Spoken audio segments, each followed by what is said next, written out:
नमस्कार मित्रों, मारी चैनल में तमारुं स्वागत है। मित्रों, लोकसभा 2024 परिणाम उत्तर प्रदेश में राम मंदिर निर्माण और रामललानी प्रतिष्ठा बाद हिंदूना मोटा भागना वोट मेळवવાની आशा राखनारा भाजपने मात्र 33 बेठको मळी छे। आ विषे राजकीय जाणकारो माने छे के आ लोकसभानी चूंटणीमां भाजपने 70 थी वधु बेठक आवे तो सीएम बदलवानी भाजप अलग कमानी योजना विवादे भाजपने दुर्दशा करी छे। राजकीय सूत्र जणाव्या प्रमाणे अमित शाह ने योगी आदित्यनाथ ने मोदीना उच्च अधिकारी जोवाया छे, त्यारे अमित शाह ने फायदो थाय ते माटे योगी आदित्यनाथ राजकीय कार्तिकी पूरी करवानो कारસો रच्यो होવાનો आरोप मुकाया हता।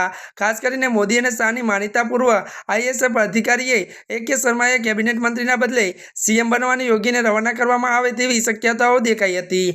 જો કે યોગી અને શાહ વચ્ચે ઘણા સમયથી ચાલી રહેલા આંતરિક સ્પર્ધા અને વિવાદ એક મોટું સ્વરૂપ લેતા ભાજપને પણ મોટું નુકસાન ગયું હોવાનું અંદાજ છે।